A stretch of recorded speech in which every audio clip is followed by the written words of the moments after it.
Alrighty, everyone. We're live on Beyond the Woodline. I've got some pretty good guests tonight. Some pretty knowledgeable guys, actually. Yeah, oh yeah.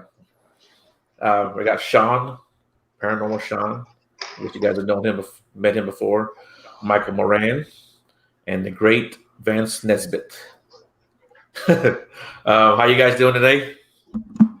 Pretty good. Pretty good. I'm good, thanks. That's good. That's good. I'm glad you guys agreed to be on here and we're doing a little roundtable day discussion about, I guess, of various different genres. Crap. I've got a Pretty square bad. table. I'm Damn doing it. pretty bad. I think I need to go now. That's why I got you guys on here. Yeah, me and Sean, we're down here in Houston. Michael's actually here in Dallas area, right, Mike? Fourth, Fort Worth area. DFW. Okay, same thing. Y'all are the same thing. And Vance, you're in the Chicago area? Yes, I'm sorry, but yes, I am. He's in the great city of Chicago. The great city of Chicago. I'm not in the city limits, so to speak, but I'm close enough where I can smell it from here. So, Okay, that's good. I know I talked about, us talking about Bigfoot and stuff like that, but I just thought about something I want to talk to you about earlier, but we'll do it right now. Wasn't there like some kind of flying creature being seen around Chicago a couple years ago, or right. is it still being seen? There are a smattering of reports. Again, it's a little hard to vet some of those sightings. The person that really has been handling most of the Chicago Mothman or flying humanoid sightings is Lon Strickler over at Phantoms and Monsters, and he'll post information regarding that. Allison Jornlin has been researching the flying humanoid between Chicago and Milwaukee, and she's actually gone out to sites and interviewed people. The sighting concentration has dropped off tremendously, but yet there still are sightings here and there. Not all these sightings are typical to the same entity or whatever was described out of Point Pleasant. There are similarities, but then there's great differentials. So some people have the opinion that there might be more than one type of flying species. I have seen a large bird that I couldn't identify here, but I wouldn't go as far as saying it was a thunderbird. It wasn't that big, but it was, unusually large. Right. And of course, keep in mind there is, like in the human world, there is in the animal world of a gigantism DNA. Let's just say it's a malfunction, and some animals become much larger, but they don't have the life expectancy. Same that happens with humans too. Correct. So who's to say that this doesn't occur from time to time? But the Chicago O'Hare International had a concentration of sightings, and then in and around throughout the city, and there's been several witnesses. Some of them, there's 2 cases of witnesses that were very, very compelling. And I would lead to believe that a little bit more than some of the other witness encounters.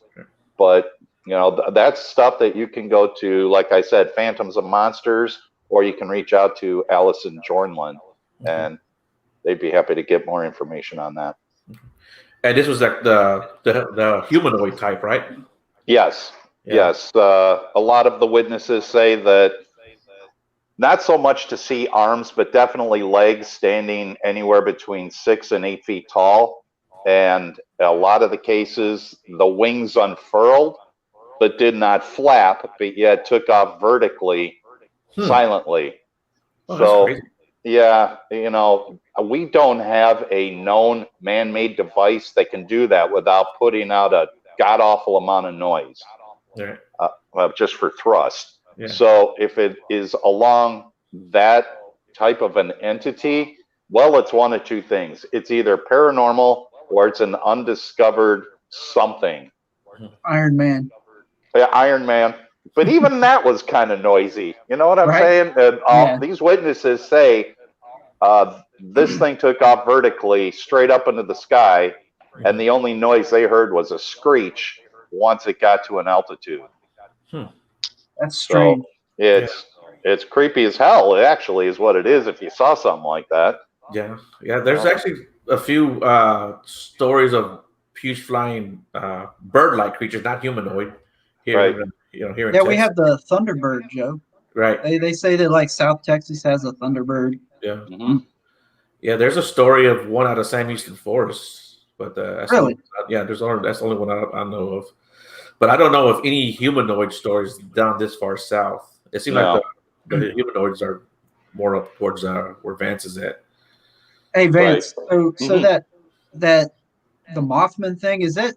I saw some footage of one that was on underneath a bridge, like hanging upside down and crawling across the bridge.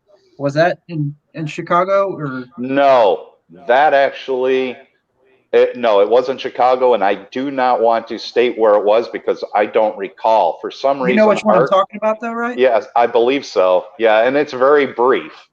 Yeah, It's a brief short, but video. It's Yes, crazy. Something's I wanted to say that was in Arkansas, but I could be wrong. But it definitely was not in the Upper Midwest. No. Okay. Mm-mm. Yeah, that's a pretty interesting video now that you brought it up because it's been about 2 years since I've seen that video. I would like to rewatch it again, and it is interesting. Mm-hmm. Yeah, I've seen some of those videos, and some of them are clearly CGI, right? Clearly hoaxes. But every now and then you come across one, you're like, man, that's pretty good. Mm-hmm. I have a question for you.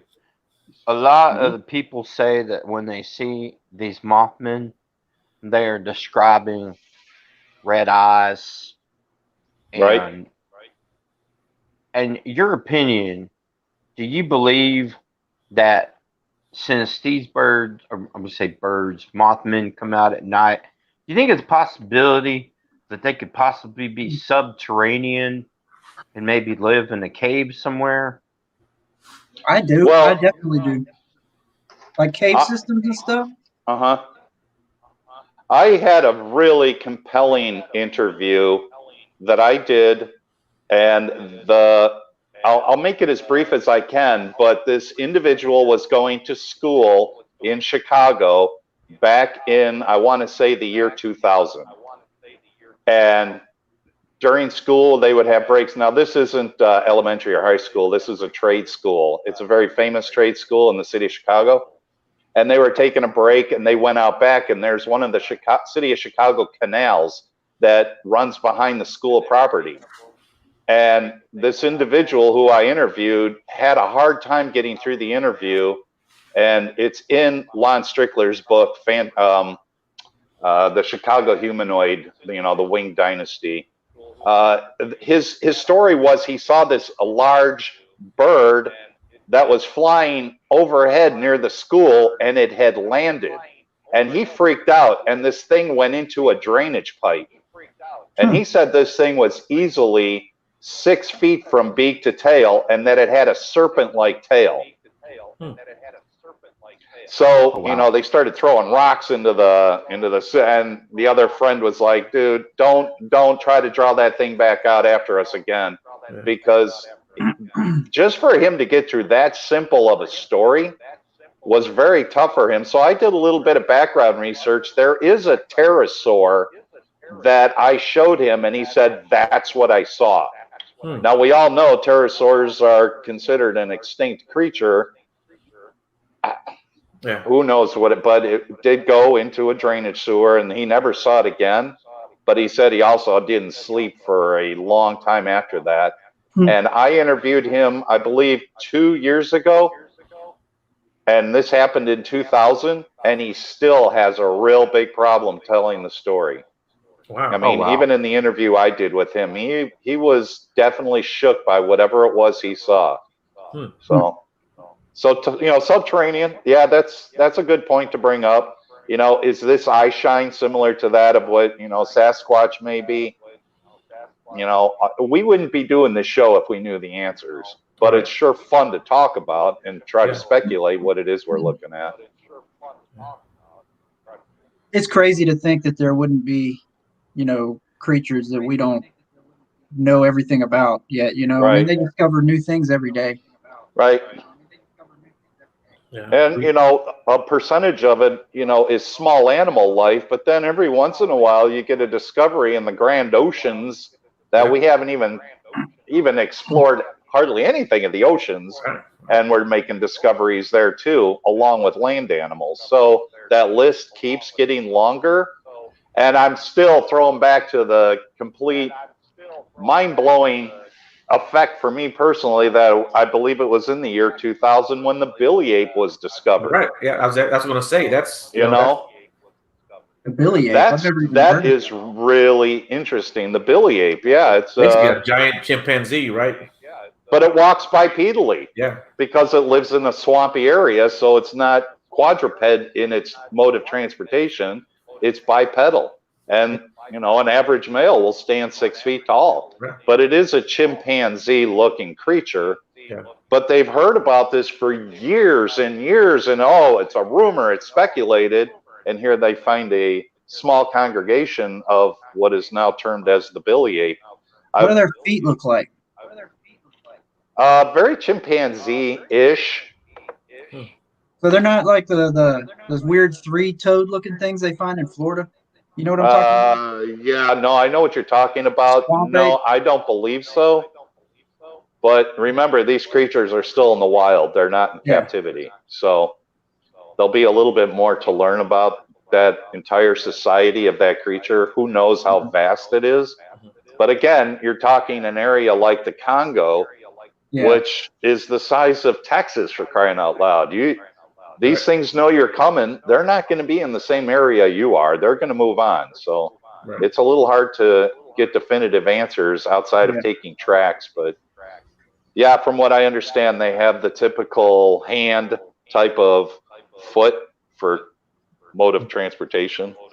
But still, they're bipedal. That creeps me out. Yeah. You It's almost think like the they evolved. Mothman might be prehistoric? Well, I'm thinking that Mothman is probably a diversity of several different type of species, primarily that of unknown. Now, look, you have, biblical scholars that are saying, no, this is demonic. Mhm. Oh, maybe that is. I can't say. We have those that say, no, this is an interdimensional species that comes in and out of portal. Okay. Again, I haven't seen the portal. And another point I wanted to bring up real quick about the Chicago Mothman sightings. Keep in mind, the city of Chicago has well over, there it is, there's your Billy Ape. City of Chicago has well over 4,000 cameras that monitor every intersection, building front, and yet there is no video evidence of this creature for the quantity of times that it had been seen in the city. So I'm left a little skeptical about that because some of these sightings took place right where there were cameras, and yet there's no evidence or footage of it. So either it's So like a staged thing or they're like interdimensional. again, that's Yeah. No way to That's tell. the question right there. There is no way to tell. I just found it really interesting. I'm a little skeptical about the whole Mothman flap that's been going on, but that doesn't mean I'm right or wrong. Right.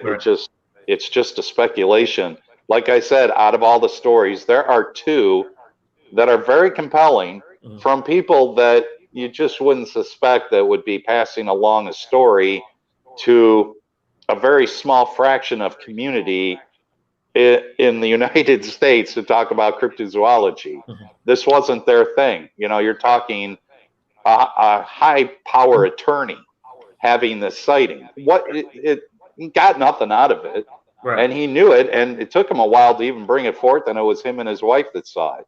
Hmm. So who's to say? I don't know. It's interesting. Yeah. Yeah. I always find it interesting whenever just like strange, no, not saying strange people, but strangers who have nothing to gain come out and they talk about their experiences that they've had, regardless of what they had. Right.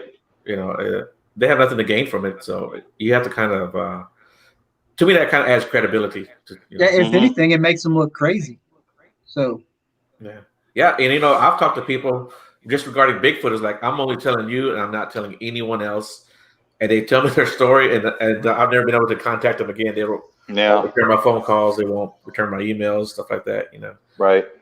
So yeah, I think those people are a little bit more credible, or I don't want to say they're more credible, but lends credibility to their. Well, it's a little bit. It lends credibility, right? That's a good way of putting it. Yeah. Small Town Monsters has a Mothman movie coming out soon, y'all. Correct me. Mothman Prophecy, is it?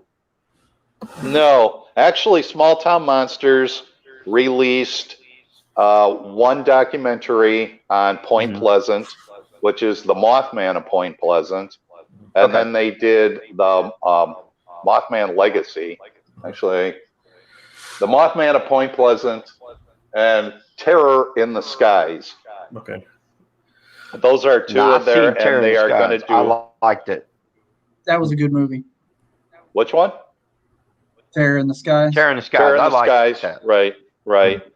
Yeah, because it covered, quite a diverse spectrum of what's been seen in Chicago, which it doesn't nail it down. I mean, seriously, you look at a Sasquatch or a Dogman, at least that creature's been nailed down to what it looks like, at least. Yeah. But with Mothman, there's such a diversity. Yeah. But I find one thing interesting with the fascination with the Mothman, because it is one of the most popular cryptids. In my opinion, it's because Mothman takes on every aspect of unknown cryptozoology.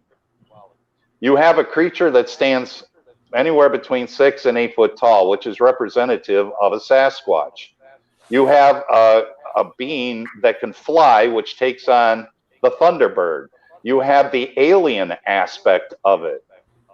Yeah, it just seems to incorporate so many of the cryptids into one entity, even similar to the Jersey Devil.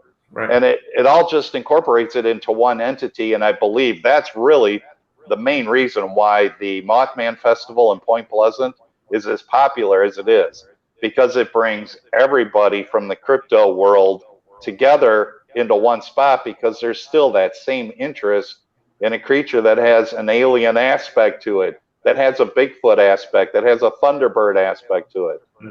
And really, almost a paranormal, I'm not calling it a paranormal entity, but it certainly brings that aspect along with it too. So people in the paranormal are also very familiar with it.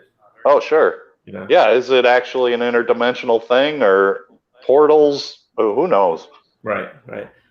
Yeah, me personally, I don't know if any of these creatures would want to come here, jump into the portal. No. Yeah, that's why they're not sticking around. They're like, oh, no, we don't want to be here.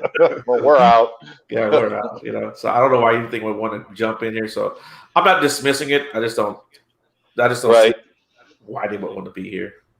I've also theorized too, which I've had discussions with, if indeed the Mothman is an interdimensional being, it's quite possible that if that actually happened, it could be very similar to when you walk into your house from the patio and you let a fly into your house.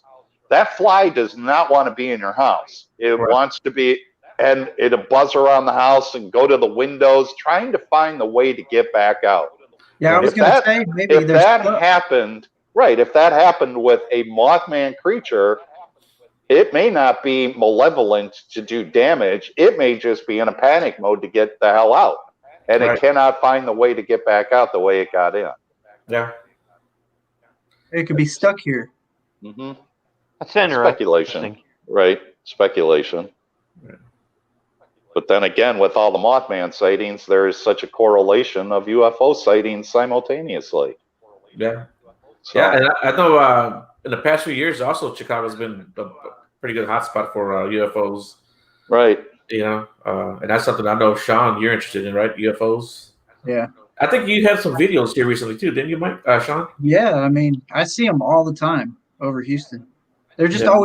they're always really, really far up. And if you're not looking for them and you're not looking directly at it, you're not going to see it.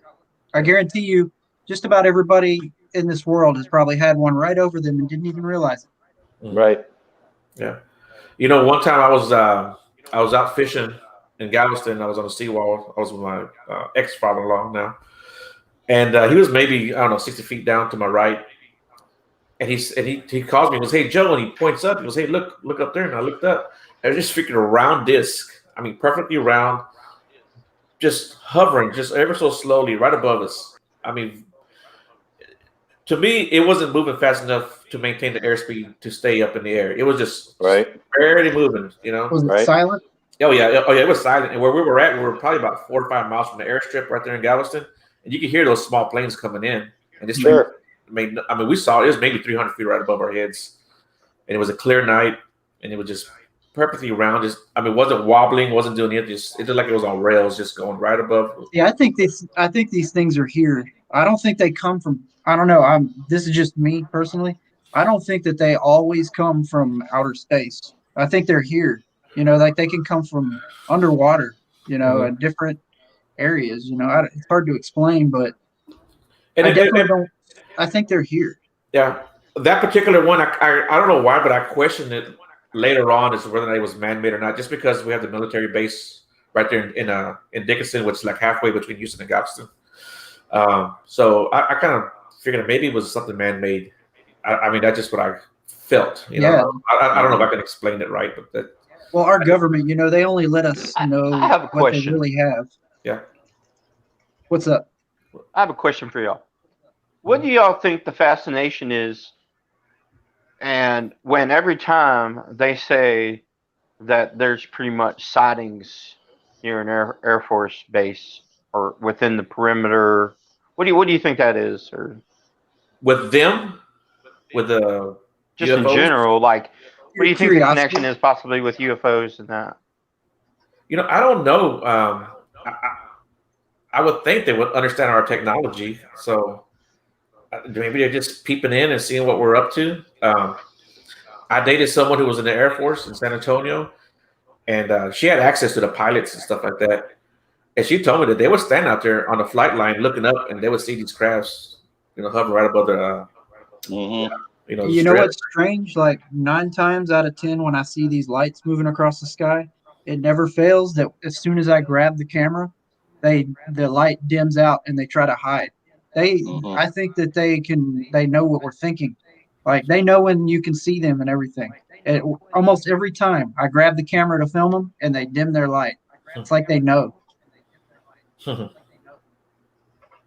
And then there's a lot of videos. There's a lot of times I've filmed them where they didn't do that, but Mhm. it happens a lot. Right. Mhm. I had a sighting here, 3 nights ago. I can't say that it was a UAP or a UFO, but I stepped out on my patio at like 9:30, quarter to 10 in the evening. It's dark out. It was clear skies, and Jupiter was very prominent. And I see a flash of light to the left of Jupiter. And I immediately assumed it was a strobe from an airplane and it was going to cross the path with Jupiter, but it only flashed once. And I watched it for maybe 15 seconds going, okay, well, maybe it was a meteorite that was coming directly at me and it just flashed out. Maybe that's what I saw. Yeah. But then maybe 30 seconds later, the same flash happened on the right side of Jupiter. I see that pretty often, actually. And do you really? Now, Yeah. I have seen the rotating satellites, which get confused for UFOs a lot of times, Right. where the solar panels are constantly rotating. It'll pick up reflection of sun, and as it rotates, it goes out. Yeah. But the synchronicity of what I saw would not have matched a rotating satellite. Yeah. So These things they'll slow down, then they'll turn their light off. Sometimes they'll change direction. mhm. Yeah, when you stare at the sky long enough and you see these things long enough, you can tell which ones are the satellites and which ones Oh aren't. yeah, right. Mhm. You know, it's Well, typical for most people when they see my videos, they automatically think satellite. But Yeah. if you look at the activity that they do, like the movements they do, it's just satellites can't do that. Like No. Satellites satellites. turn their Right. lights off. Right. No, satellites, like I said, they'll rotate, they'll pick up sunlight, but the thing about a satellite is its movement is fluid in one Mhm. direction. Yep. It's a continual momentum in one direction, where we have seen in videos, and like you have seen too, Sean, it'll change direction. That's not what satellites do. I got videos where you'll see two of them fly right past each other like Right? that in broad Right. daylight, Right? and they'll be as high as the clouds. It's not like they're way above the clouds or anything. They're literally like Right. flying in the clouds. Right. And if they were balloons, if it was all balloons, you see a group of balloons, they would all be going They'll be pretty much in moving the same direction. direction. Right. I film them going, crossing each other, turning, Mhm. doing all kind of shit. So Watch your language. No. I bet I've demonetized. got a UFO story I'd like to share with y'all. I had a chance to call Joe, and I let him listen to all the guys' voice messages. And Lake Erie, what was I telling you, Joe? Is up north. Yeah. That area of Lake Erie. Are y'all familiar with that? Mhm. I had a gentleman that told me that he was fishing, and he says that. You remember the story, Joe, when I sent that to you, to your inbox? That guy was telling the story. I was like, what do you think about this? He claimed that the lake lit up. I mean, like literally lit up. And the way he described it was that out of the water, he saw this ship come out of the water like this. And he said that he could see these beings that were in the ship as clear as day. Like he said that they could see him and he could see them. And he described the ship being kind of like, it's just kind of funny, but there's a show called Rick and Morty, and the way that ship is shaped, kind of like the Jetsons, he described it looking like that. And come to think of it, I don't think I've ever heard of a ship looking like that. But what do y'all think of that? That would be awesome to see. I would love to see that. Yeah, but I've heard of stuff coming out of Lake Erie and especially in that area. People seeing.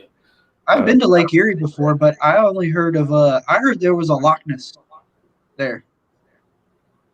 Is that true? Right. Really? That too. Yes. I did hear that when I was a kid. Mm-hmm.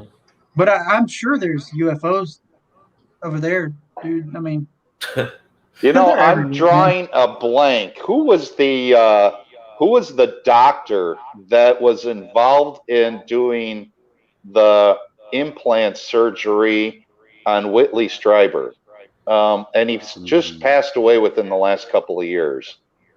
But if any of you have ever seen his video footage from Turkey out over the bay, when they captured a UFO that was hovering over the bay for hours.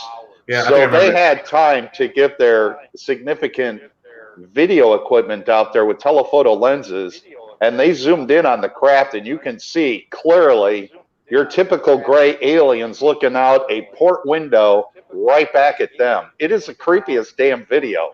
Yeah, that's cool. And it's compelling. I don't think that that's a hoax or fixed. But it's scary. Once they freeze frame, you'll see two of those almond-eyed aliens sitting in whatever. I'm sure it's probably the cabin where they control this. Wow, that's life-changing right there when you see something like that. And just to think about all the evidence that's out there and people still deny it. Well, let them. That's fine. Yeah. Let the deniers be the deniers. I'm okay with that, because if the truth ever does fall out, they're just going to be like, oh, wow, I better get a new venue of what I do with my life. Right. Oh, that's your silver lining right there. A couple of days ago, yesterday, I posted the Patterson Gimlin film, The Whole One, and somebody posted a comment underneath, oh, guy in the monkey suit, and I'm like, right. That thing has got boobs. There again, And people they're are going to moving. think what they want to think, but They're moving in a natural well, way. I like- know that the Patterson Gimlin films, Right. You That's know, kinda- I'm that's the most compelling evidence. right. And when you have, I think am it's real. old enough. I was just going to say, when you have good evidence, sometimes people disregard it. Yeah, Right. that's like too good to be true. I'm old enough where I was fortunate enough to be able to see that film for the first time when it aired publicly. And not its premiere. It just is that video copy was passed around to media sources back in '67. Or it may have been '68 when I saw it. And I actually saw it for the first time on the Sven Gulli Hour. Okay, they're showing monster movies, and then he did stop in the middle to show this footage. That was the first time I'd ever seen it. Now, mind you, I'm a kid, but as a kid looking through it with unfiltered and unpolluted mind, that's a real creature. I saw that. Nope, that's a real creature, and it freaked me out. But then back then, I only assumed there's one. Right. That's how I always thought it was. Back Right. for years, I thought there's only one Bigfoot, and then all of a sudden, I started learning that they have them down in Texas, and Right. Florida. It's crazy. Yeah. Yeah, I remember seeing that video. It came out, probably was on in search of, because I know we were outside. My dad said, "Hey, y'all come in here. I want y'all to see something." Okay. Mm-hmm. So he called us inside. Me and my brother went in there, and he was told, "So no, that's that's a real deal right there." Yeah. And so me being a kid, I was maybe 7, 8 years old. I was like, okay, there's just the one. All right. Yep. Then you grow up, and it wasn't until like the early, maybe right around 2000 actually, when I got internet and I looked up Bigfoot and I realized, holy crap, these things are everywhere. Mm-hmm. There was I was really surprised that there was a database even at that time for people. Right. Stories. Have you seen those? They're like government documents of some kind where it mentions Bigfoot and stuff, like they're protected. I can't quote the documents I've seen word for word, but they look pretty legit, and it's talking about how these creatures are protected. Have you seen these? I've seen those documents. I don't know if, like I said, if they're legit or not. Yeah, I don't. they look old. They look typed in the '60s or something. Yeah. Right. But those documents could very well have been drafted up Yeah, in the event that science actually comes forth to say, yes, this is a real creature. That draft of protection has already been written up for it. yeah, Very specific. You don't wait until after the discovery in order to decide what it is you're going to do with it. You Right. have a game plan. So it's very possible that those documents are real. That doesn't mean that science has recognized it as an official creature. Yeah. Those documents were prepared in the event it does discover it and say, yes, this is an actual creature. Yeah, that does make sense. Yeah. Mhm. Yeah. Now, But back it to is the interesting. UFOs. I have a question for you. What are your thoughts on the Flatwoods monster incident? What do y'all think? It's an interesting case, that's for sure. And considering the amount of witnesses to see something similar to that is almost zero. This was like a one and done encounter. And there's been a few that are one and done encounters, but yeah, Flatwoods, it could very well have been something that was in its own type of spacesuit and was more of a normalized alien creature, just a different mode of transportation device in which it moved around in. Right. But the speculation again, it's a one and done description of what they saw. Yeah. Yeah, I remember that story. Yeah, and you're right. That's like the only time you ever heard of that. Mm-hmm. But Right. It's a fascinating story, and again, where you brought up Seth Breedlove earlier, he did the Flatwood Monsters documentary also, which I like his documentaries just for the fact that he takes it down the center of the road. He's not trying to sway the viewers believe this or don't believe that. It's just right down the middle of the road telling the story.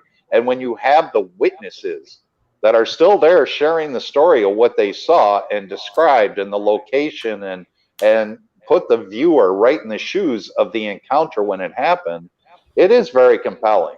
Right down to small details as to how the dog reacted, right down to the details of what they smelled, how they felt, the ill effects of it afterwards, and the trace evidence. Something happened. So I'm just glad there's not more of them around here. That'd be some scary stuff. Yeah, it would. Definitely know it's not from this universe, that's for sure. Or, I mean, this planet, that's for sure. Being the way it's described, having that spade-looking head, Right. That sulfur smell. I was telling Mike, I heard this story. I don't know if you guys have ever heard it. And I was looking all over YouTube for this story about a guy. He was out hunting. He had a bow and arrow. And I guess 2 aliens came up on him. He actually saw the spaceship prior to this. The 2 aliens came out of the woods. I don't remember if he was in the deer stand already or if he was in a tree. But I know he goes up further into the tree. And a robot comes out. Yes, I know the story. Yeah. Yeah, and he shoots this thing twice because he was low on arrows for whatever reason. He only had a few arrows with him. I think he used a couple of them. Like he caught something on fire and shot it in the bushes and right. Tried to create a fire. Right. And this robot, this alien robot, tried to gas him. Right, and he had tied himself to the tree. Yep. And he said he shot this thing, and I forgot how strong his bow was, but he said it was one of the stronger ones. It would take down a deer or whatever he was hunting easily. And he said he's bouncing off this thing, Could you imagine? Yeah. Well, I believe he ended up either falling unconscious or falling asleep. He didn't come through until the following day. Yeah. And even then, he was a little intimidated to leave the tree. Yeah. I think it gassed him twice because I think it gassed him and he passed out and he woke up. He didn't know how long he was out, but they were still down there. I don't know if these things were scared to go up in the tree after him, or they just didn't know how to climb a tree. But I think they gassed him at least twice, and he stayed up there into the daylight, and even then he didn't want to come down.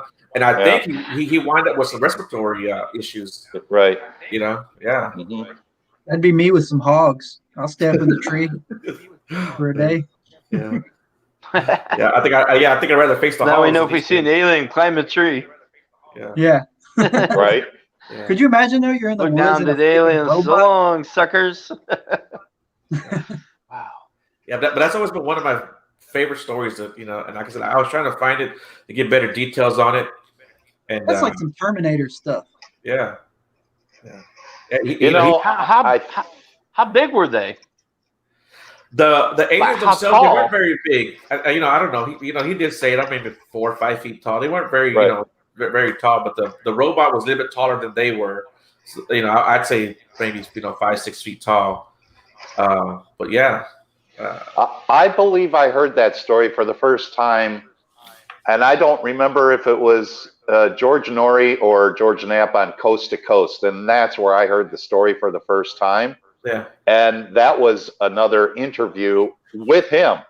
Right. And he's reaccounting you know what? You know what? I think you're right. I think that's exactly where I found it. Yeah. So you may have to go through Coast to Coast AM archives and just type in those keywords like hunter, robot, alien. Right. It'll probably narrow it down for you real quick. But that is a really good story.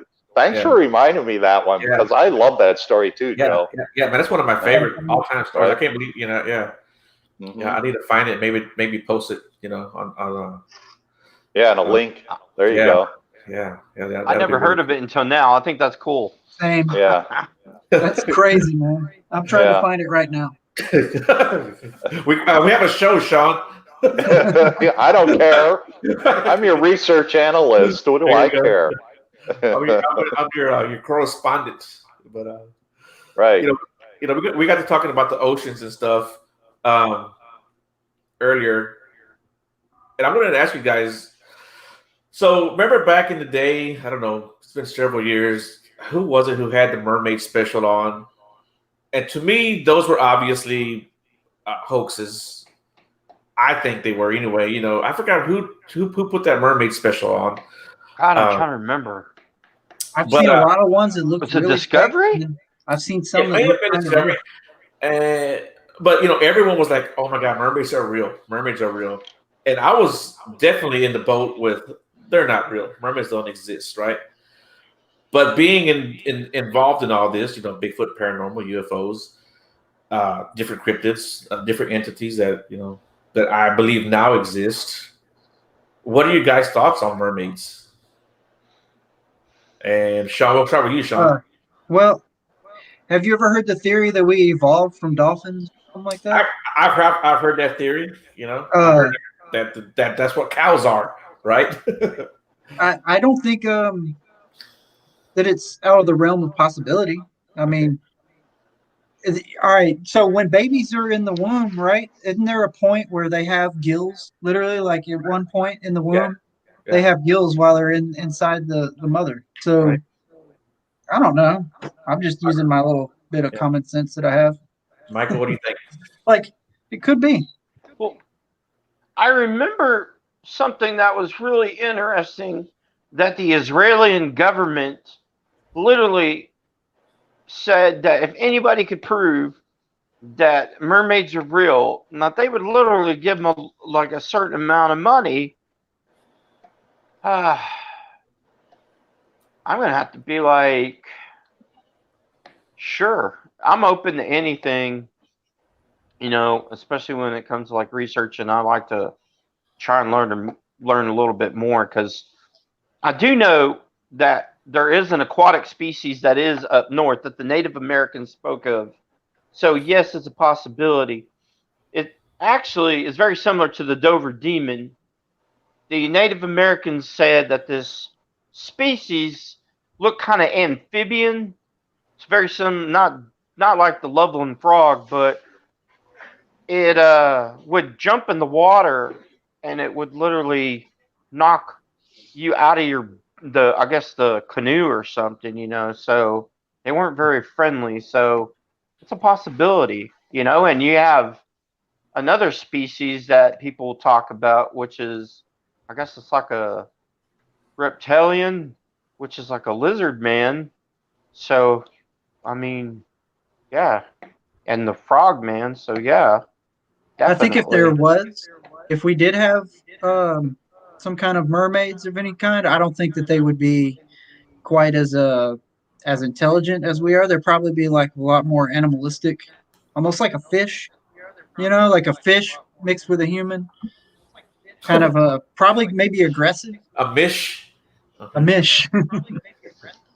What do you think, I don't Vance? think they'd be aggressive. I don't think that the mermaid, in the typical sense in which most people will knee-jerk reaction to it as an Ariel of Little Mermaid, Yeah, a half aquatic, half human DNA. yeah. No, I don't buy that. Almost know, just like a humanoid face. it and that's very possible.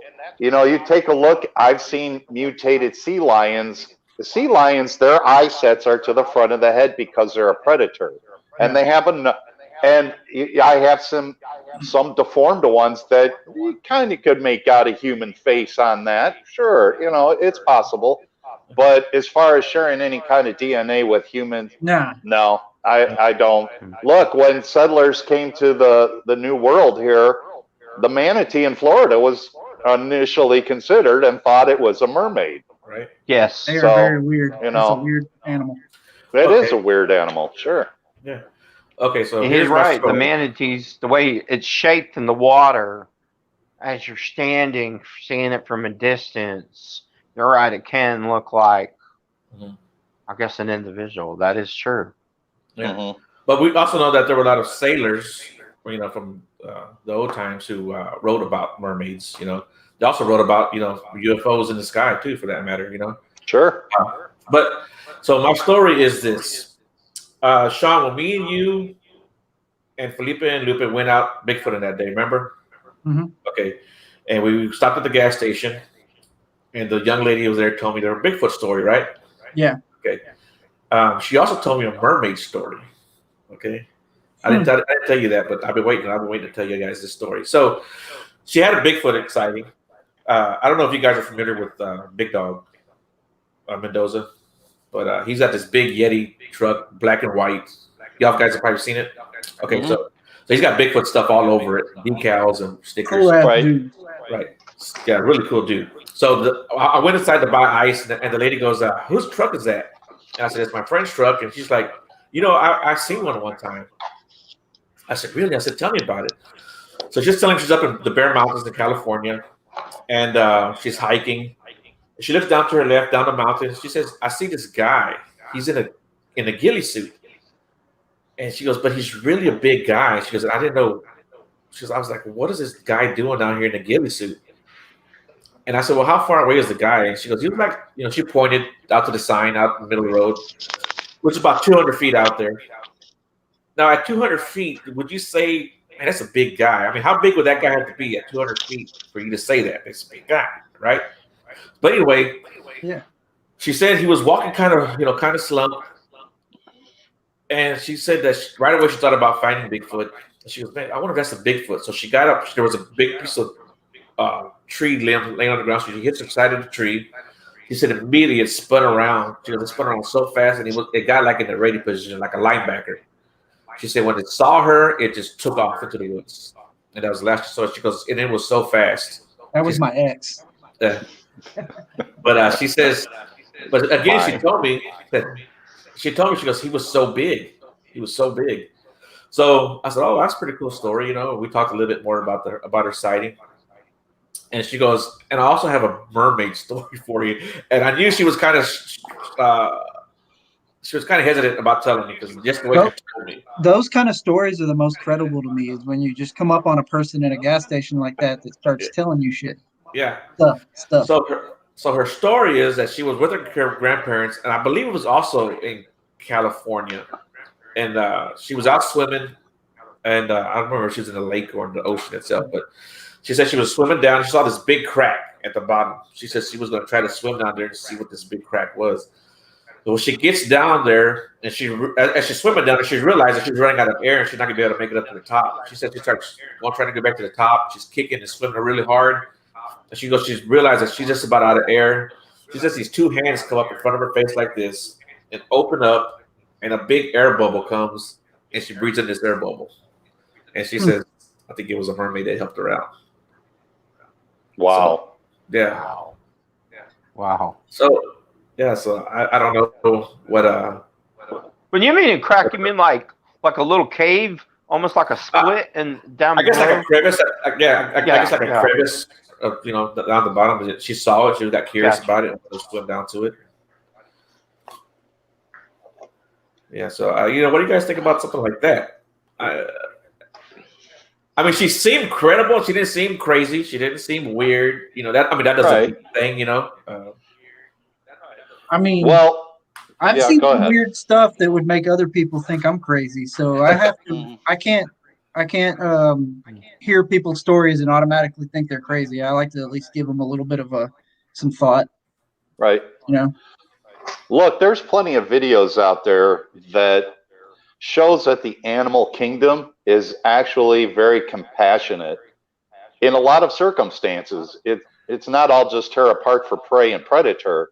There is a lot of compassion between animals, and one can try to save another. We've seen this with whales and stranded sailors and dolphins, and hippopotamuses trying to get them out of water, trying to get them because they don't belong there, and they try to assist in making their journey complete to safety. So there has been compassion between animal to animal and animal to humans in a stressful situation. There's lots of documented cases like that. And maybe it is just an undiscovered creature that was given this individual a little bit of hope and a little extra life by giving some air to breathe, Yeah. Who's to say? Yeah. Yeah, I thought that was an interesting story. Yeah. I saw a video where two hippopotamuses saw this it looked like a little baby antelope.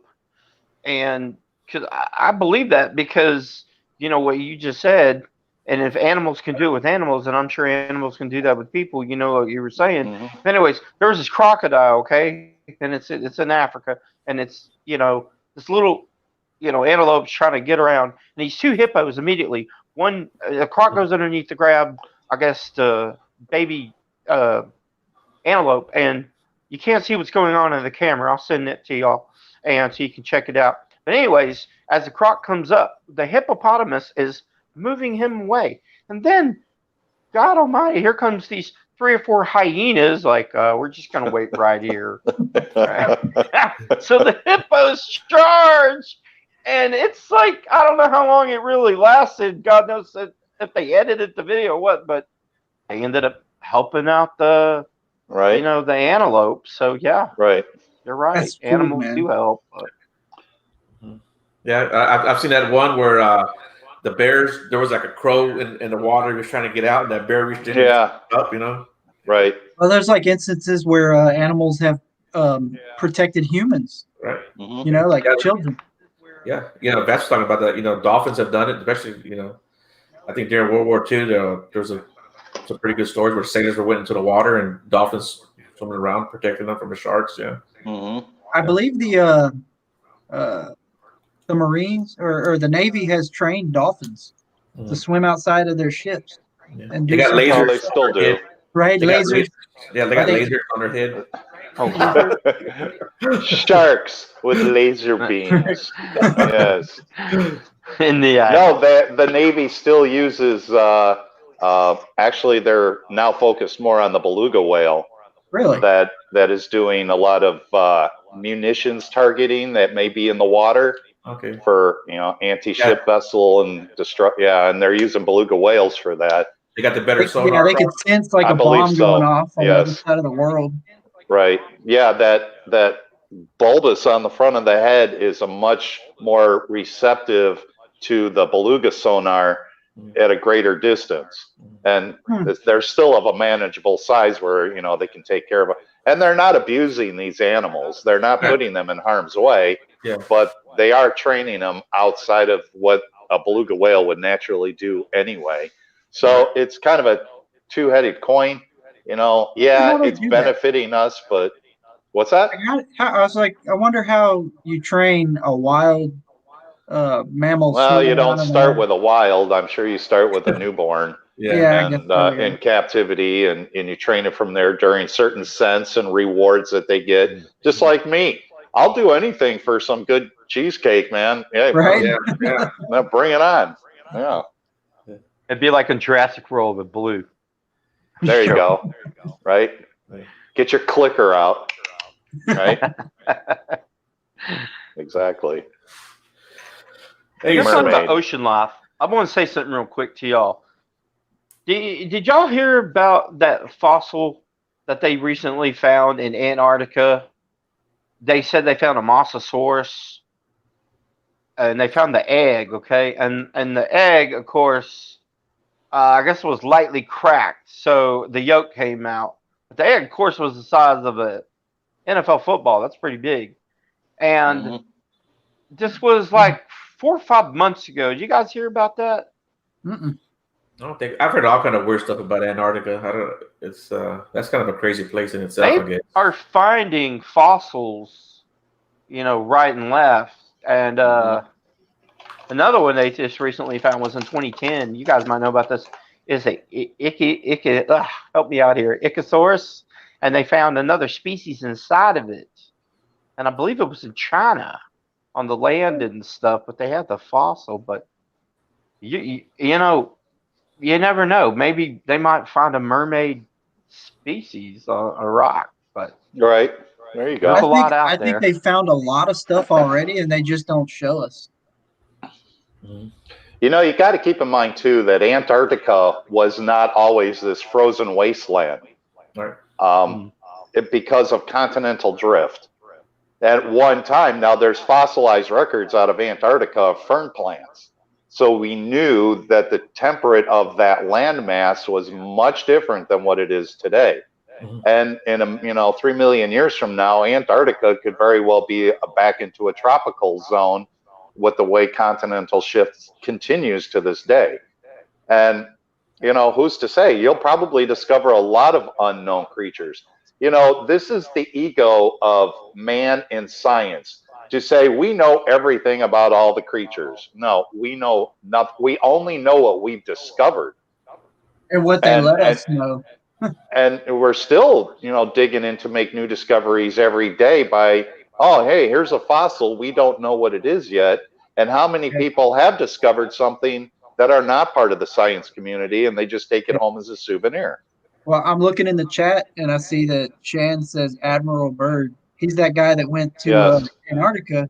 Right. And he reported seeing giant openings with lush green grass and bison eating grass and all these mammals that were extinct in our area of the world. That's just crazy. Yeah, that's a whole subject that is, you could probably spend the next 28 hours, if not 30 hours, just discussing what happened there. Because now you have the Nazis tied into that whole area, and this was their secret base, and that's a whole other podcast. It's a whole different nightmare altogether. That again, though, if you're not familiar with it, that's a great story to get yourself involved in, as to what Admiral Byrd and his journals, in which he wrote, and what he discovered there. And of course, there's a lot of naysayers, but there's a lot of those that say, no, this actually exists there. What reason did he have to lie? I mean, maybe he might have had. Well, the funny thing about that too is that you're not just hearing it from one source; you're hearing it from several sources. Right. Mm-hmm. Yeah, I can't debunk that or say it's true or fiction. I'm just fascinated by the story itself. Yeah, very. And then why don't they let us go there? Why is there a treaty amongst all the countries saying we can't go there? They're hiding a lot of stuff. Well, if I were to hide something, I'd hide it there too. Yeah.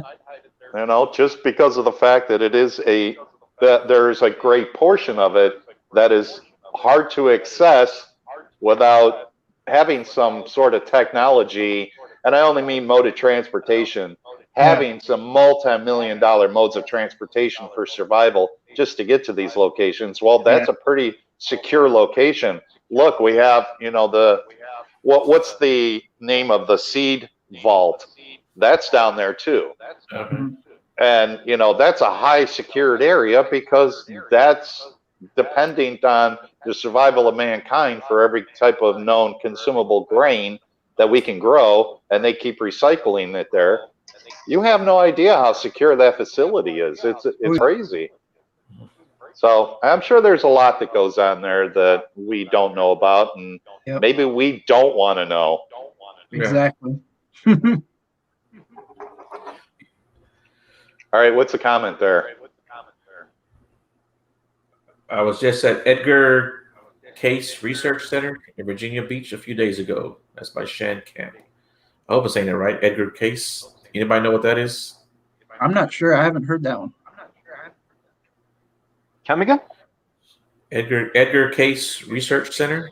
That sounds familiar, but I'm not familiar enough to say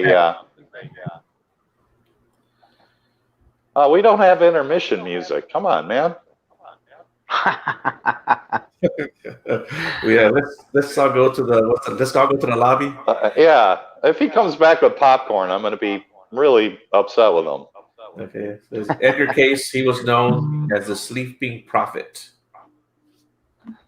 Right. The Sleeping Prophet. Anybody know anything about that guy? No, it's the same individual, but the Sleeping Prophet. Well, I know a guest that should be on the show. Then there you go, Joe. There we go. I think Shannon's going to have to be a guest on the show here and give us some enlighten us a little bit more on this kind of stuff. Right? Yeah. Yeah, I like what she says about the Antarctica. I'd like to talk more about that eventually. It's pronounced Casey. Okay, Casey.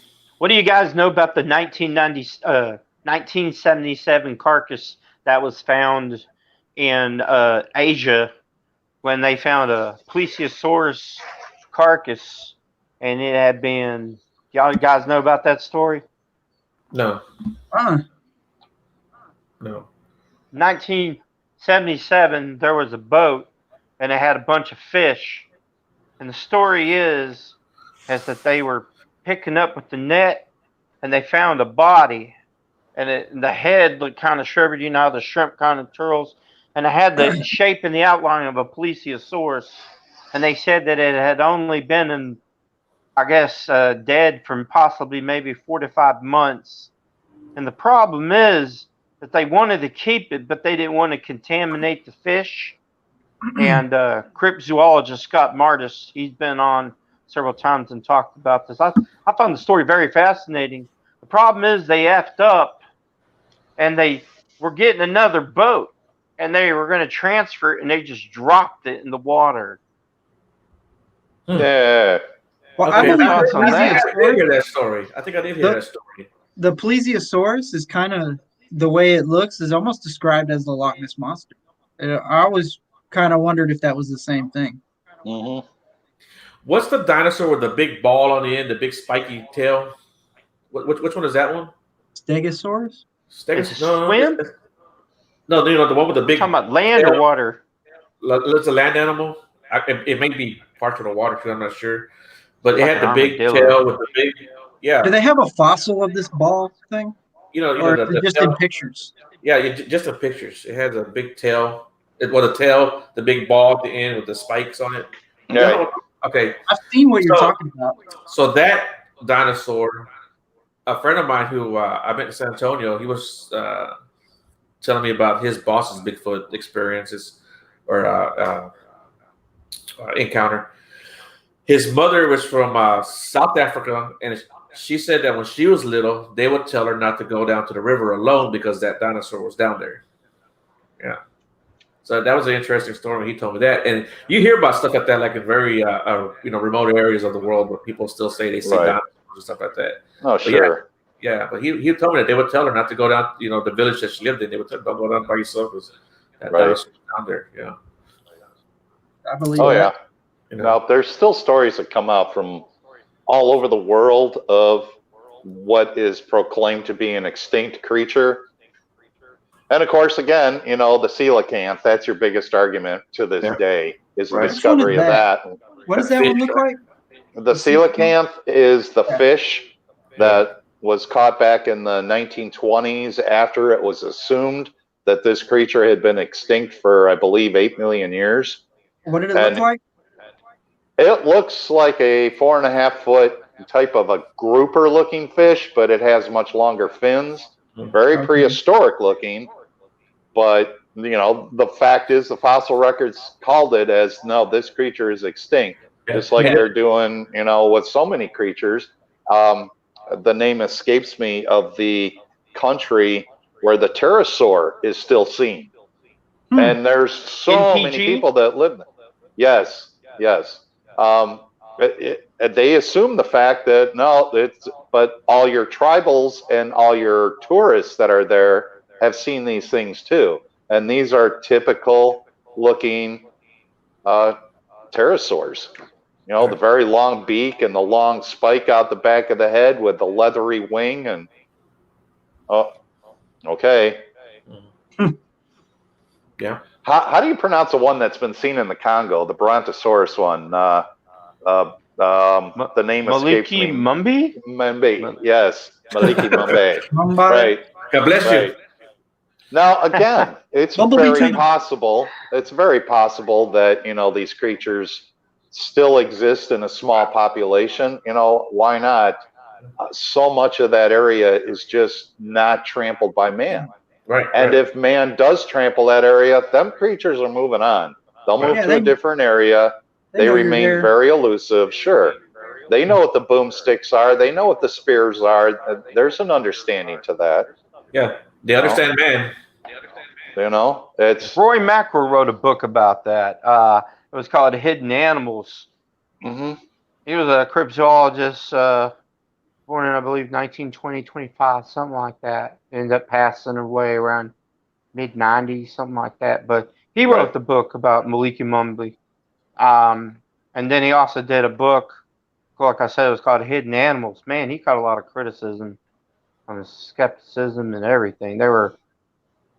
The people he was dealing with in the scientific community, man, they gave him a hard time at that area, but those waters are so murky though, and it just seems like that whole Congo area, and what you were just saying about, the pterodactyls and stuff. Also too, and the Congo is Jaffa Fofi, which the pygmies they have the giant spiders, and Arkin Lloyd. He was a famous paleontologist that was around back in the day, and he was with his wife on the honeymoon, and they were just casually driving down that road, and then they saw something. He saw something, and he wasn't sure if it was it looked like a dog or a monkey. And then they got closer. Sure enough, it was like a giant spider, and it was just crossing the road. A giant And spider. Wow. yeah, and then I mean, Jaffa Fofi. Apparently, we look back at the fossil records of these things. Of course, back in the day, the air and the oxygen levels were so much different back then. And that made it possible for a lot of these things to exist. Like Titanotoboa, stuff like that. Right. But you look at these stories that are coming out of the Congo. You're right. That's a whole hidden area right there. Well, look, in my opinion, you have a spider that's that big, and I'm very familiar with that story. You have a spider that's that big, and it gets let loose. Hey, this is what exists here. I can guarantee you the Congo would be turned into a parking lot. It would be nuked, and I would be all in favor. No spiders that big, dude. Nope, no thanks. Yeah. Nope, Yeah. nuke it. Kill it. Kill it. Yeah, no thanks.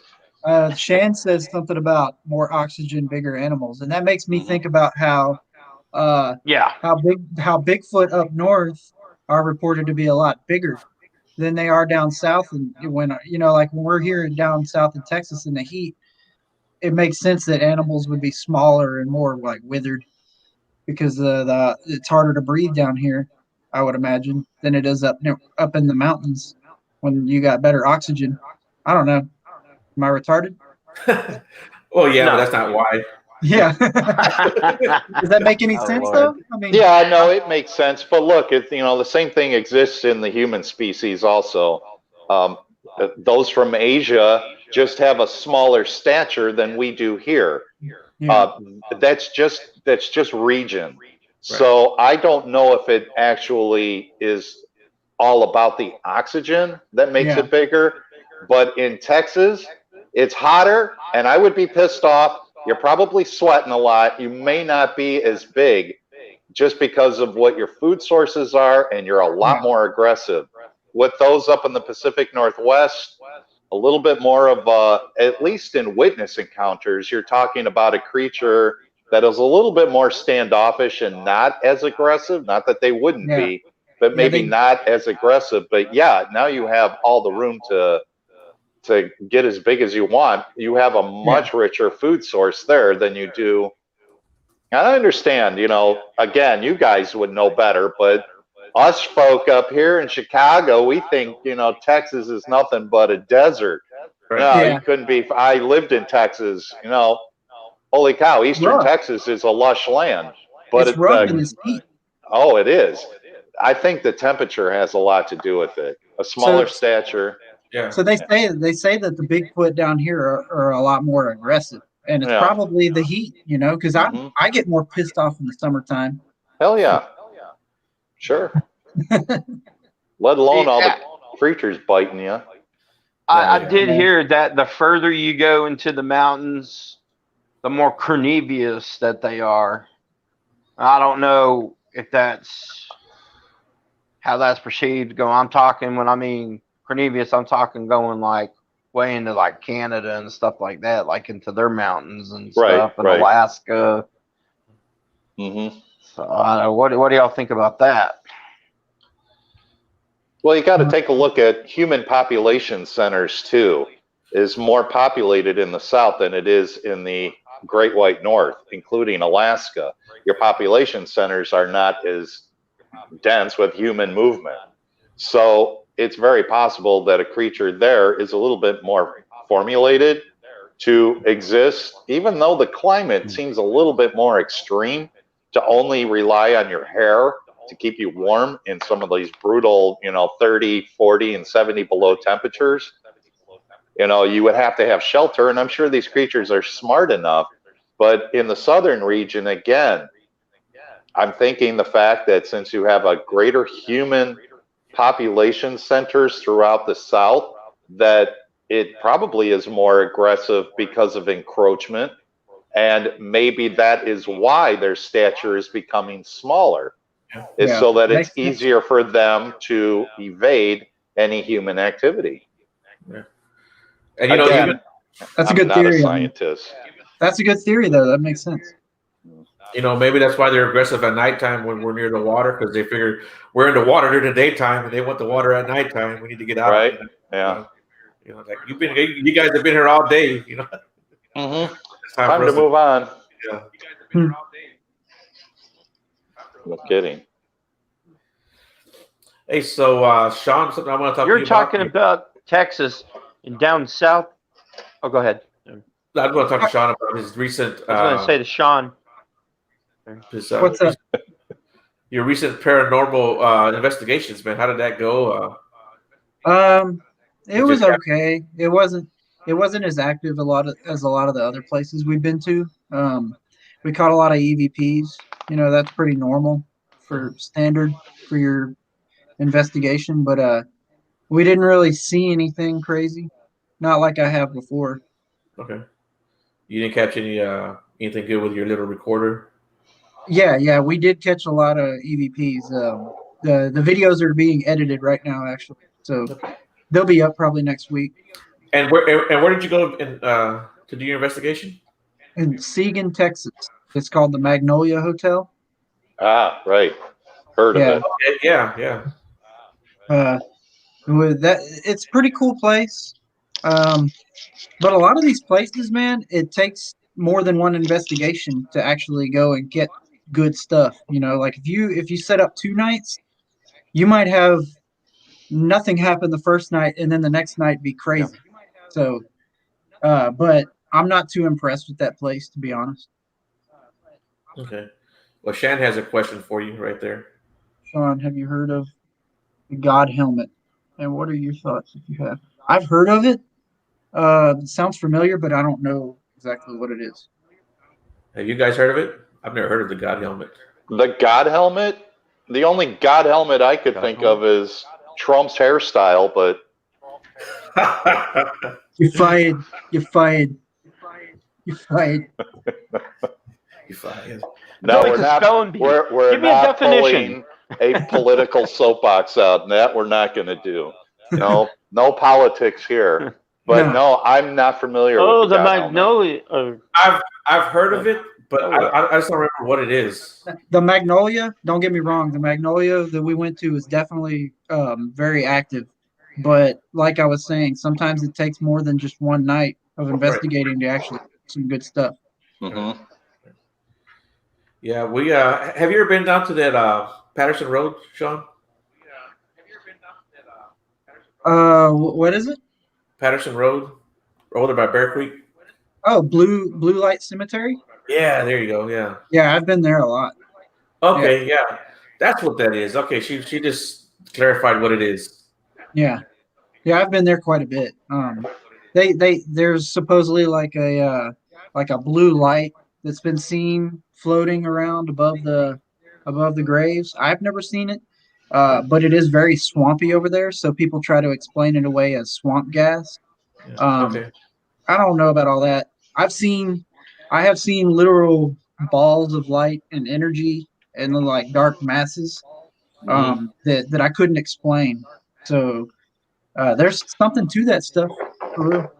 Okay, Yeah, so I want to ask you a question, Sean, real quick, since you've seen the light, and I've asked this of all people that I have a conversation with that have seen a light orb.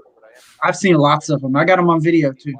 Okay, in your opinion, do you feel those light orbs give off light that reflects its surroundings? And what I mean by that is if you have a ball of light that's man-made and you held your hand up to it, it would light your hand up. Mhm. In so many of these cases, including the ones I've seen, Yeah. it seems that it will not light up anything in its surrounding other than the orb itself.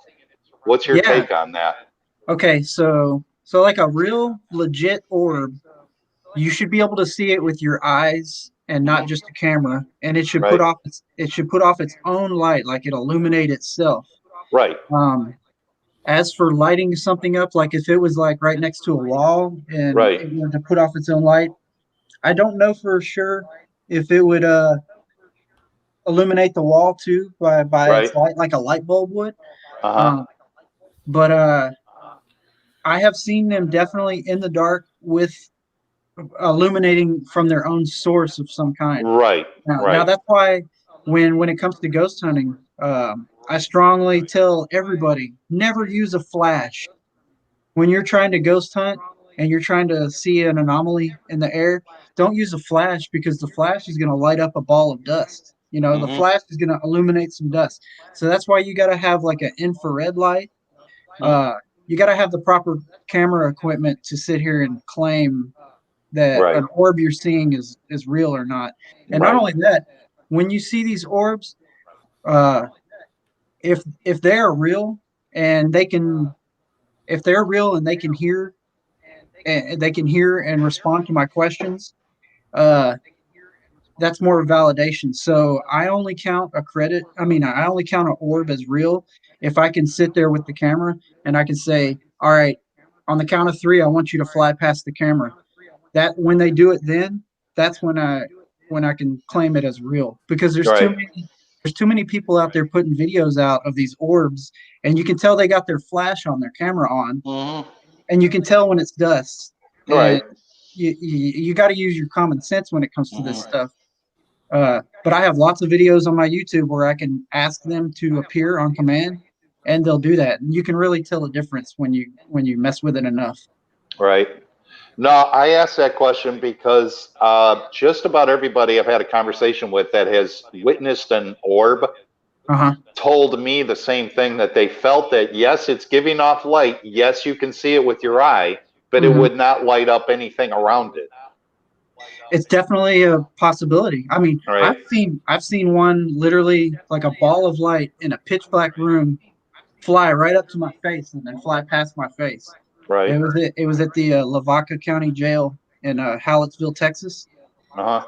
That place is crazy. I mean, you know, when you open yourself up to these kind of things and you let them know that you can see them and you let them know that you can hear them, Right. they don't want to leave you alone. Especially when you have the kind of equipment that can detect them. Right. No, it's interesting. I'm sure you're all familiar with Linda Godfrey. Right. The name sounds Okay. familiar. Yeah, she's Yes, a yes, I am. she's a An author. well-seasoned author, writing primarily in the cryptozoology out of the upper Midwest. But Mhm. she had an orb Wisconsin. encounter, right? In a lot of Wisconsin and Michigan, correct. She had an orb encounter. It was her and two of her friends, and they were actually doing research for Dogman, believe it or not, when they had this encounter with this orb.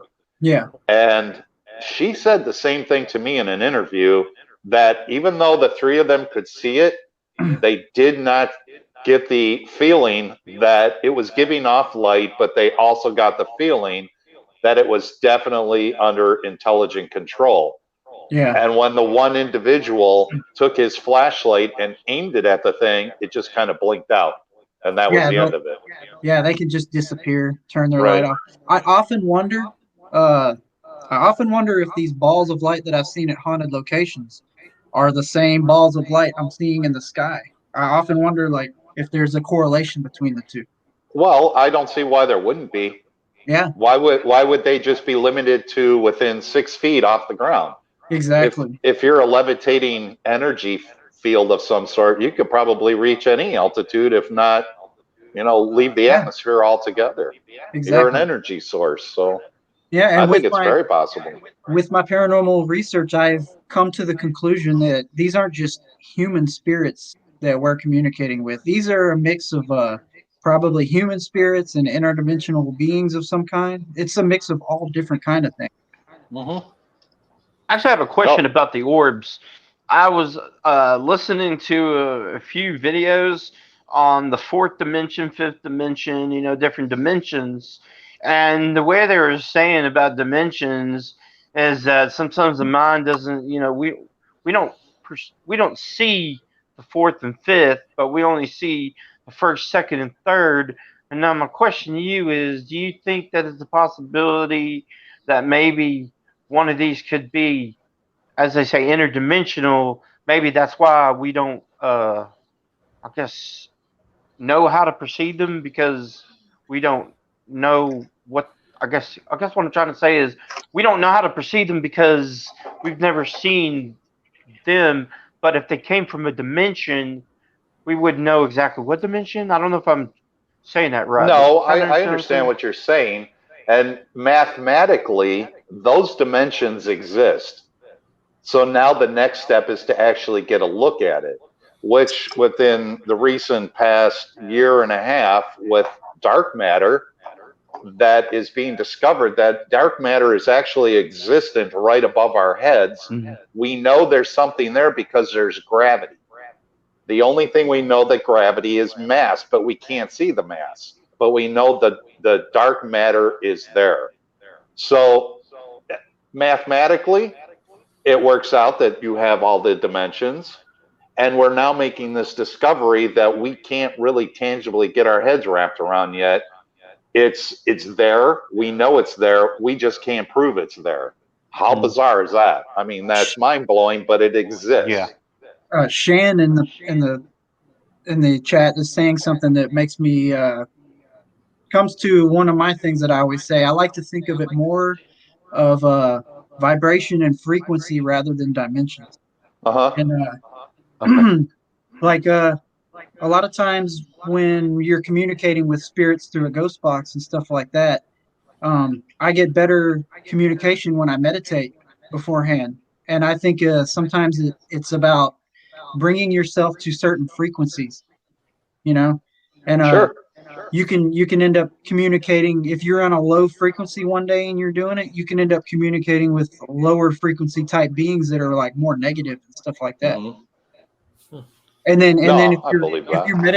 if you're meditating on a positive note, you're trying to raise your frequency, you're more likely to end up in communication with like good entities that say good things. Like a lot of times when I'm doing the ghost hunting stuff, we come across a lot of darker messages where they're asking for help. Like they ask for help a lot and they'll say that they're stuck here and stuff like that. So I would say like majority of the entities or spirits that you communicate with as a usual ghost hunter like myself, you're going to be more in communication with negative entities, like lower frequency entities that are easier to communicate with. The more positive, higher vibrational entities, they're probably harder to communicate with because you got to raise your vibration to their. I don't know. That sounds crazy, but No, it doesn't sound That makes crazy. It makes perfect sense for how physics works, in which we understand and we know physics as far as science goes. So yes, certain vibrations will attract other vibrations to be more visible. like if you're in a negative mindset and you turn your ghost box on and you're in a bad mood and you're being negative, you've been negative all day, you're going to probably more likely get in contact with negative spirits or whatever these things are. Sure. So in a comment Shan just mentioned, I get a lot of creepy sexual stuff come through my investigations. I actually hear that stuff a lot. If you go back to my old ghost box sessions, you will hear some freaky stuff. Like I've had them talk about suicide and murder and all kind of weird negative stuff. That's just like, whoa, dude. But it's like stuff that has come out of my equipment when I'm trying to communicate with these things. No, it makes sense. And also, you got to think about if you're a human and you've lived a good, positive life, and you end up dying, you're more likely to go off to a higher realm. But if you're a negative piece of crap type person that treated people bad all your life and you're just not a very good person, you're more likely to be stuck here. And that's why, You're until you get it right. yeah, and that's why Yeah, you're I think stuck that's why here we until get a you lot do it of right. negative. Yeah.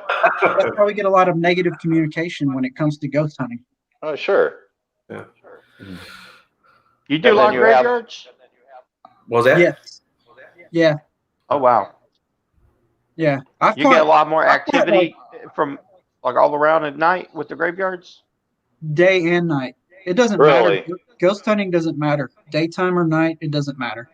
See, I've always had a Wow. problem with the whole cemetery thing. Yeah, I can understand an entity, and I'm going to get a little bit animated with this, but I would assume that an entity would be drawn to what it is most familiar with. yeah, It wouldn't be a cemetery. yeah. You've already deceased. You're in the box. Your energy's already moved on. Why is My that energy following its dead corpse my to a theory, cemetery?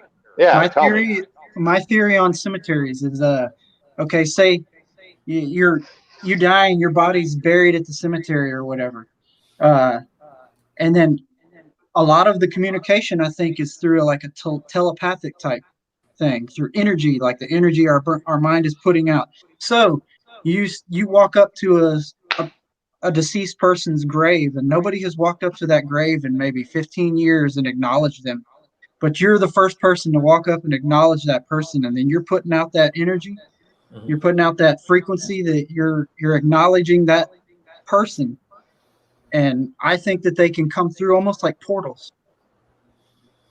Well, Well, Sean, what you saying about your EVPs that you can pick But up what an do I EVP? know? Yeah, we're just saying you can pick up an EVP anywhere. Yeah, I can, man. You could put me in a O'Reilly Auto Parts at the middle of the day and lock me in there with nobody else in there, and you leave me in there long enough with a digital recorder, I can probably catch an EVP. Mhm. It doesn't matter where you go. Oh Like some of the wow. best stuff I've ever caught was right here in my bedroom, Yeah, and nobody's ever died in this house. yeah, and weren't you out one time in the woods and you heard something out there too, right? Yeah, it's on. You can hear it on my video. There's like 3 videos where I'm out there, me and my girlfriend. We're out there looking for evidence of Bigfoot. Um, and we're right next to this giant structure of a teepee looking structure, like what people see all the time. And you can hear somebody go, psst, like they're trying to get my attention. And then there's other instances where it was just me and my 2 male friends from my team. We're out in the woods, and I pick up female voices on the camera in the middle of the woods, miles from any other people. Hmm. Yeah. Yeah. Have Well, you good. any of y'all seen a ghost before? Yes. yes. Like when you're awake? Yeah. Yep. I've never seen a full apparition where it looked like a human and it was shaped like a human. I saw a black mass. It was like a black ball. It almost looked like a mix between smoke and tar, Hmm. and it was like Yes. have you ever Cigarette seen Donnie? smoke. Yeah, well, blacker than black, like super black. Have you ever seen the movie Donnie Darko? Yes. Remember that big Yes. black thing? That's what it Yeah. looked like.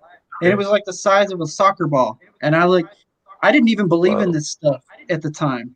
And me and my girlfriend at the time, back in the day, she was pregnant with my daughter. And we got in this big fight. We're in the bedroom, and it's almost pitch black, but it's lit up from a cell phone, just a cell phone lighting up the room just enough for us to see. And she's like, "There's something in here," and I'm thinking, "Man, this chick's crazy. Like I've never believed in any of this stuff." And she points at the floor and she says, "There it is." And I look, and there was this black mass. As soon as I look at it, I saw it 5 inches in front of my face. Like if I was fast enough, I could have touched it. It looked like it had a consistency. So as soon as I saw it, this thing flew out of my view. And then this was the day after first messing with a Ouija board. Nothing ever happened with the Ouija board. It never moved or anything. We just played around with a Ouija board. And then the next night we saw the shadow. And then the night after The that, after effects. and the night after that, we're waiting for it again. And it came back and it literally did this crazy display on the ceiling where it moved around and it changed shape and everything. I was fascinated. Okay, Joe, guess what? I think we have somebody to blame for 2020. Yeah, I Messing think with the so. Ouija board. There you go. I was It's your I fault. was so Pandora's fascinated. box. I was so fascinated with this thing, but it also scared me. So I went to Walmart and I bought one of those little dimmer switches, and I literally slept in the bed with this dimmer switch in my hand so I could turn the light on. But that was the experience that completely changed me forever. Right? Hey, real quick question, because I've seen a ghost before, and I saw the white smoke, and you said you saw the black smoke. What do you think the difference is in that, honestly? Um, I think that they can show themselves in all different kinds of ways. I think that they can appear in almost any way that they want. Think about this. Sorry, you know all those ghost videos that you'll see on TV of like you see these different videos. It looks like a human or whatever. Think about when you've been like, say you're at a stadium or you're at a giant, huge crowd. How many of those could be spirits and you don't even know it? Hmm. You could be walking amongst them and they could be right there and you wouldn't even know it. Yeah, I mean, like you ever see people like Oh, they'll show wow. pictures of like an event or whatever, and there's someone in the back that no one ever Yeah. knew was there, stuff like Yeah, that. you Yeah, know That's that person crazy. wasn't there, but yeah, then they appear in the picture. yeah, Dude, yeah. yeah. I remember seeing one where they were at a lady's funeral, and someone had took a picture of everyone that was there. Well, in the back, that lady is standing there. Hmm. The ladies whose funeral it was. They were like, that was nobody else. It was her. Yeah. Yeah, that was crazy. Just saying who all showed up. Yeah, No, there you I'm go. playing.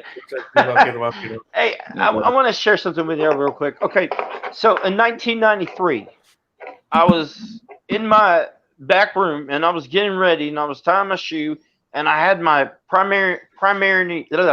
Primanian Pekingese with me, Shadow, and he was like a little bit to the right on the ground, and of course, I was tying my shoes, and my dad had these like smoke alarms that were installed, and he just installed them probably no more than like, oh God, who knows, guesstimation 2 or 3 months ago, or maybe 4. Anyways, so I'm sitting there tying my shoe, and I look at my dog, and he's like looking up. And I look up with him, and I'm thinking, okay, maybe he's looking like at a moth or a mosquito eater or mosquito. So I look up, and I see this. It looked like cigarette smoke, like you literally took a puff and you just blew it out, and it was like in a little circle or something.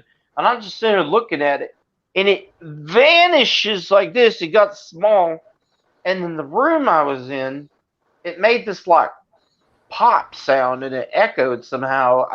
Like some rooms when you like first move in a house and I Yeah. got that echo sound. Hmm. Dude, it just went and I look at my dog and he's like turns his Okay. head. I got There's the hell out of there. there's videos. A lot of people think Ghost Adventures is all full of crap and all that, but a lot of the EVPs and stuff that they catch are real. Um, and one thing I've noticed, even through my own experiences, when you have like a digital recorder or whatever, and you catch an EVP, sometimes on the recorder you hear like a little crackle sound or a pop sound before their voice appears on the thing. I don't know what it is, but they do something like they manipulate the electronic equipment somehow and it creates some kind of noises like that. And also on some of the Ghost Adventures videos I've seen where they film like an anomaly flying into a wall, like a little ball of light that flies into a wall. And a lot of times you'll notice that it'll make a noise, even though it looks like it's clear and it flies into the wall or whatever. It'll make a little thump noise. Hmm. So like Wow. if you're in your room and you hear like a thump noise for no reason, that could be something passing through the wall. Like, you know what I mean? Well, Right. I'm gonna tell you something right now, guys. All right, straight up. All right, where I'm at, every time at 9 o'clock when my mom would come and visit me, she'd be over here hanging out with me.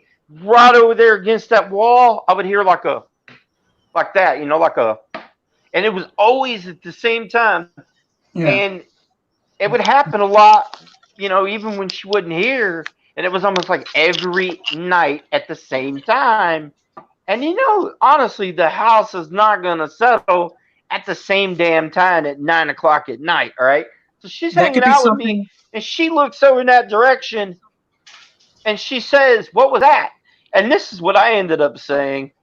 And I'm gonna be honest with you right now. My mom has been with me. We've heard the dog man howl. She's been with me. It seems like every time I've been around my mom, something paranormal happens. I don't know why that is. But anyways, Some people. she tells me, Some she's people. like, "What was that?" And I was like, "Oh, it's just a house settling." And then she looks at me like, "You're so full of shit." And of course, the next couple times she's here hanging out, nothing's happening. Bam! She looks up and she looks at me, and I'm just thinking, "Oh shit." There on one of our investigation videos, we have an instance where we had a two-way walkie-talkie, just two walkie-talkies, and they're both in the presence of each other. One of my friends, he has one of them, and we're getting ready to split up. All right, so we hear a loud thump on the wall, it's like boom, and then one of the walkie-talkies says Karen, and Karen was our investigator that was upstairs at the moment that happened. So that boom, it's like they pass through walls and they make sounds. Hmm. Yeah, even though they're like a ball of energy or they look like clear or they're able to pass through, they do something. Like there's some Now, kind of guys, I'm going to say something real quick. Okay. My neighbor just died yesterday. Okay. He was found in his place a couple duplexes down. We didn't sorry see to him for hear a that. week.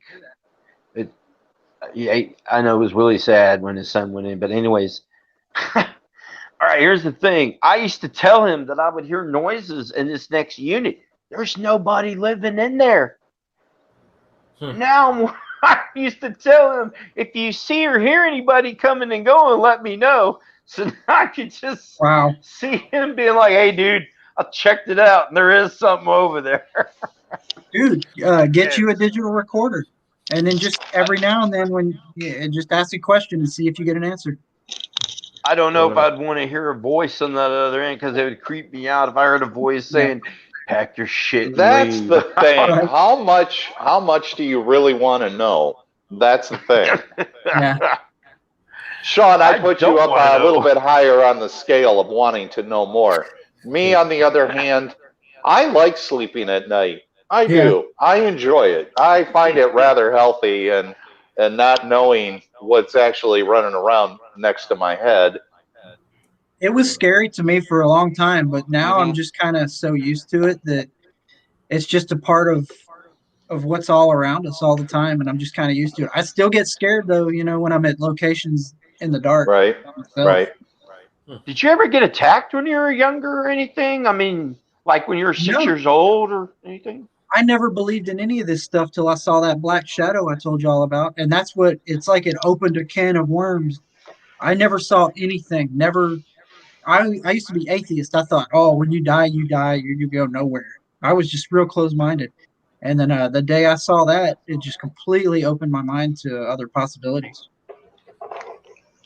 I'll share a quick story Okay. that is just an amusing antidote. Um, my ex-wife had a resale shop. I'm telling you, I would go to that resale shop long after hours because either we forgot to shut the open sign off or we had to get the kids some stuff for school for the next day that they left at the shop there. That store had more activity attached to it. Stuff was constantly moving around in that store. But Oh, wow. there was a set of little wooden birds that were carved and they were painted, all handmade, but they looked very authentic to reality, not cartoonish. These were very well handcrafted. One was a blue jay, one was a cardinal, and one was a sparrow. Yeah. And I liked them. I thought, wow, that's really cool. And she had got them for me for my birthday. She just put them off to the side and wrapped them up and gave them to. Now we were already divorced at that point. She already had them. She's like, here, you can have these. Well, she told me the story that the man that made them was, I want to be sensitive, but he was gay and he had his partner, and the partner passed away also. And they were both elderly gentlemen. Yeah. But the day I brought those birds home, I put them on display in the house, and I was laying in bed and something was rubbing my back. I'm a There strong was believer in attachment. nobody with me in the house, and my back was being rubbed right down to my backside, if you know what I mean. I'm not saying it was that individual, but I found it, I wasn't scared. That was the thing. It was almost a comfort to when it was happening, but I did roll over and no, there was nobody there, but there was definitely a hand rubbing my back. Maybe because I showed appreciation for those three Yeah. objects, Mhm. that hey, somebody else got something out of it, that because this Yeah. individual made them. Right. Yeah. So Think about the objects that you cherish, that right. you cherish in this life. How when you're gone, we don't know where we go, but we want Hmm. what's familiar with us, and Right. things we made and things we love. No, it's very, very possible. Like I said, I wasn't You had scared the by good it. encounters. Yeah. Yeah. No, that was a good encounter. That was Wow. I was okay with that one. That's Right? There You were didn't feel a thumb in your ass or something. I Yeah. tried to stay away from that. I Well, tried. no, I mean, like, I tried. I it, tried. well, at Well, least you don't in have, you didn't have it when, fully, well, I'm saying at least you didn't have it when you were actually trying to go to sleep, right? When I was at my roommate's house, I guess it followed me, and then my roommate was telling me a story about his grandfather died there, and I was having a lot of moments where I'd go to bed and I'd get shook, and I'd wake up and say, "Really?" And like right when I would just go to sleep, I was just like, "Oh, so out," and I get shook again. I'm like, the second time, I'm like, "All right, I'm up." I couldn't sleep, so I'd go watch TV, and I was having a lot of situations, where I was being attacked. And the second time I saw a spirit, and it's really hilarious because I ended up seeing a picture of my roommate's grandfather recently. But he passed away from cancer, and his mom, me and her are friends on Facebook, and she posted a picture of my old roommate Aaron, and he was with his granddad. And I was like, oh my God, that's the face I saw. Okay, in my room where I was at in the That's back crazy. room, and I had this little laptop, and I would I had the music going, and I was running a little internet radio station at the time. So I'm going to sleep, and I didn't like to sleep in the dark. So I tapped the little light so I could, wait until I was falling asleep completely. So I started falling asleep again. Second time, or when I open my eyes, I'm looking at the door, where the door is because it's closed. I start to close my eyes. So this is the second time. I tap the little light, and I look at the door, nothing there. The third time, I saw this figure coming through the door. I jumped up and yelled out loud, "I see you!" And this figure goes backwards. And I swear to God, I finally was on her Facebook, and I was just looking, and I was seeing the picture of him when he was like younger. And I saw the granddad. I Wow. said, "Son of a gun!" That was the face I saw just coming through the door, probably peeking to see who's in this back room. But at least you got an answer to your Yeah, question. That's You know good. what, Michael? I it think was. I think you might be one of those people that spirits are prone to present themselves to. You might be one of those people because you tell us these stories of things, whatever. These are stories that haven't happened to me, and I'm a ghost hunter, and I've been doing it for a long time. You might be one of those people where they're just attracted to and willing to try to communicate with. That's what it seems like to Well, me. if that's the case, I'm gonna share something. I heard this from the Native Americans. They say that at night the spirits pass through. Okay, we know the Native Americans have lots of different tales, Hmm. cryptid wise too. Sometimes cryptids like to peek in and stuff. And I had something that happened to me. I don't know, and I was asking Josh Turner and them from the Paranormal Roundtable. I hung out with them recently. I was asking them their thoughts on this. I was coming home from work and I was walking on foot. And imagine one tree after the other tree. But my point is, I cover up literally. See how these blankets are? I cover up everything at night because they were saying the Native Americans have this thing where they don't want any spirits coming through. I mean, sometimes there's bad ones too, but I cover everything. But anyways, going back to what I was saying, one night, and this is what really made me cover everything up. because I was like, all right, this is it. So I was walking, and I went to the first tree, and I heard the tree go like this up above.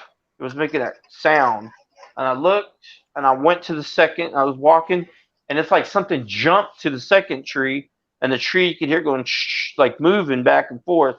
I looked up again. I'm walking to about the third or fourth time. I said, I'm out of here. I ran as far as I could, did not look back.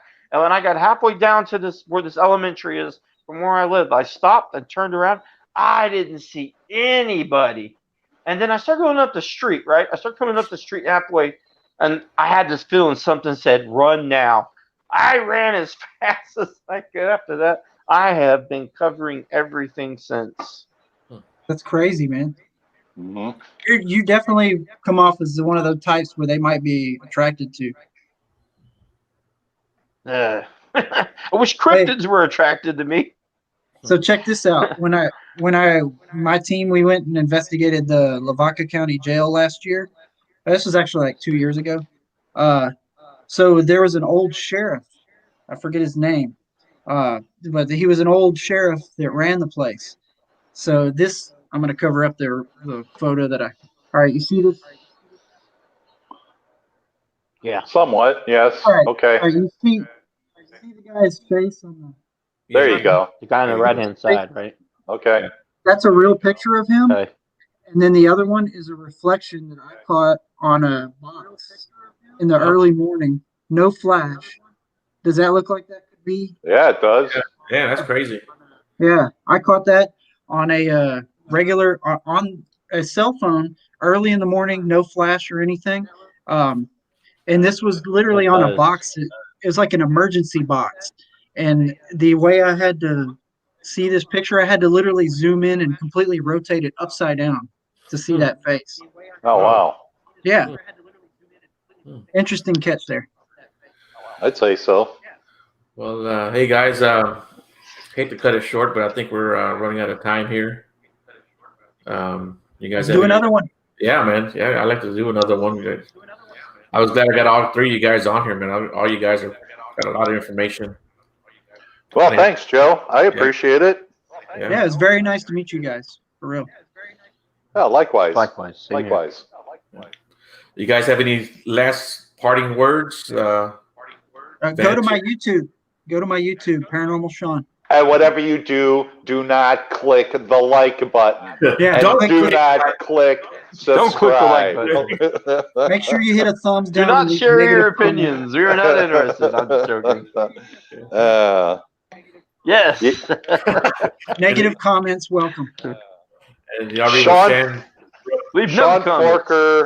Forker and myself are once again getting back behind the microphone for Sasquatch Experience and the Super NRML, both of those Nice. podcast shows, which those will be over on any podcatcher and on YouTube as well. But yeah, our plethora list is getting bigger as each day goes by for subjects to carry. So we're good. Thanks, Joe. Yeah, thank you. How about you, Mike? Check out the Paranormal Roundtable with Josh Turner every Friday. And then at 10 o'clock, check out Larry Batson as he talks Bigfoot. And last but least, I have a group called the Cryptid Squad.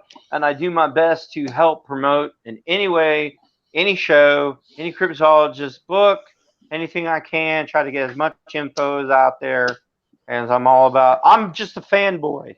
I'm just a fanboy. That's all I am. The spirits are fans of you. Well, thanks a lot, guys. Again, man, you guys did a great job. You know, I can't thank you guys enough. I really No, appreciate thank you, Joe. We'll do a part 2. it. Okay. Definitely, I'm ready whenever. Sure. Okay. All right, hey, Shan, man, thanks a lot for all the comments. I really appreciate it. You were really Shan. engaged. Yeah. Yeah, thank you. Yeah, she said, nice to meet you both folks. Yeah. You need to have Shan on. I like Yeah, what she man. said. Hey, Chad, find me on Facebook, okay? And look us up on YouTube, Beyond the Woodline. And you can find us like that, too. So I like to have you on, Shan, if possible. But all right, guys, I'm just going to end this broadcast. Thank you. Thank you, guys. Good night, Good to meet everyone. you guys. You too, man. Likewise.